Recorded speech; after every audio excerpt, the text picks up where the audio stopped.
Selamat datang di Baca Novel Channel. Jangan lupa like, komen dan subscribe agar tidak ketinggalan update terbaru dari kami. Terima kasih. Kali ini, kita akan melanjutkan cerita yang menarik dari sebuah novel yang berjudul Naga Bumi Penakluk Langit. Selamat mendengarkan. Bab 39. Makan malam itu berlangsung di kedai kecil yang tidak terlalu ramai. Bai Yunfei yang memilih tempatnya, bukan berdasarkan kualitas makanan, melainkan berdasarkan meja sudut yang agak terpisah dari meja-meja lain dan pemilik kedai yang sudah cukup tua untuk tidak tertarik menguping percakapan tamu-tamunya. Lin Suer ikut, bukan karena diundang secara eksplisit, melainkan karena Bai Yunfei tidak mengatakan tidak ketika ia berjalan bersama mereka. Dan dalam bahasa Bai Yunfei, tidak dilarang berarti dipersilakan. Mereka memesan makanan. Bai Yunfei memesan banyak, lebih banyak dari yang bisa dimakan 3 orang dengan wajar, dengan argumentasi bahwa perut yang kenyang adalah prasyarat dari pikiran yang jernih untuk mendengarkan cerita yang panjang. Atau perut yang kenyang membuat mengantuk, kata Wu Chen. Hanya orang yang lemah jiwanya yang mengantuk karena kekenyangan, kata Bai Yunfei sambil mencomot lauk pertama yang datang. Itu tidak ada dasar ilmiahnya. Banyak kebenaran yang tidak punya dasar ilmiah. Lin Suer menyendok kuahnya dengan tenang, tidak ikut berdebat. Namun ada sesuatu di matanya yang menunjukkan bahwa ia sedang menikmati dinamika ini dengan cara yang diam-diam. Wu Chen memperhatikan bahwa gurunya malam ini makan dengan cara yang berbeda dari biasanya. Biasanya Bai Yunfei makan cepat dan efisien. Malam ini ia makan seperti seseorang yang sedang mengulur waktu, bukan karena tidak ingin bercerita, melainkan seperti seseorang yang sedang mempersiapkan diri untuk sesuatu yang tidak mudah diucapkan. Wu Chen tidak mendesak, ia makan, ia menunggu. Dan akhirnya, ketika piring-piring sudah hampir kosong dan teh sudah dituangkan untuk ketiga kalinya, Bai Yunfei meletakkan sumpit di sisinya. Baik, katanya, dari mana kau ingin aku mulai? Dari awal. Awal yang mana? Ada beberapa awal. Awal yang paling penting. Bai Yunfei mengangguk. Ia mengambil cangkir tehnya, memandangi isinya beberapa saat. Baik, katanya lagi, dan kali ini suaranya memiliki kualitas yang berbeda.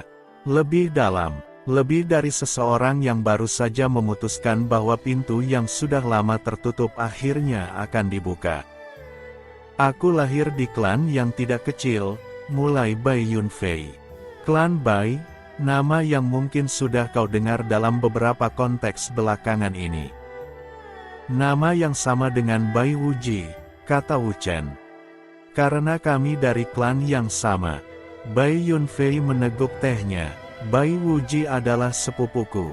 Kami besar bersama, belajar dari guru yang sama, berlatih di pekarangan yang sama selama bertahun-tahun.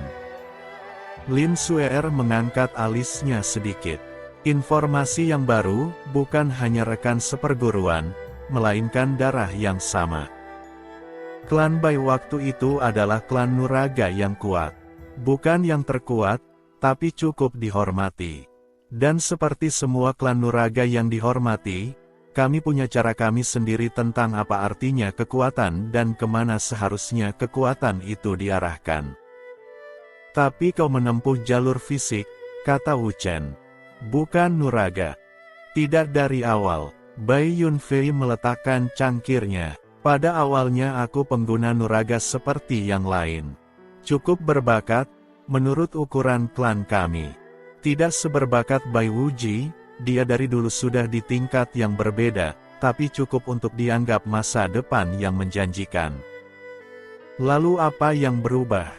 Bai Yunfei diam sejenak. Cara diam yang menunjukkan seseorang sedang memilih titik mana dalam sejarah panjangnya yang paling tepat untuk dijadikan jawaban. Ada seorang pendekar tua yang pernah singgah di klan kami ketika aku berusia 18 tahun, katanya akhirnya. Dia bukan tamu yang diundang, lebih tepatnya dia melewati wilayah kami dan meminta izin bermalam. Hal yang biasa di dunia persilatan waktu itu. Tapi bukan pendekar biasa, kata Wu Chen. Bukan, Bai Yunfei menyeringai tipis, bukan senyum bercanda seperti biasanya, melainkan senyum seseorang yang mengingat sesuatu yang sudah sangat lama. Dia pendekar jalur fisik, satu-satunya yang pernah kutemui waktu itu. Usianya sudah sangat tua, namun cara dia bergerak, cara dia berdiri, cara dia menoleh ketika ada suara di belakangnya, semuanya menunjukkan sesuatu yang tidak bisa diperoleh dari nuraga manapun. Kehadiran, kata Lin Suer pelan. Tepat sekali, Bai Yunfei memandangnya sebentar. Kehadiran yang berbeda dari kehadiran pendekar nuraga yang kuat. Lebih seperti, bagian dari tanah tempatnya berdiri ikut membentuk dirinya. Tidak ada pemisahan antara dia dan dunia di sekitarnya. Dan kau ingin itu? Kata Wu Chen. Aku tidak tahu apa yang aku inginkan waktu itu, kata Bai Yunfei jujur.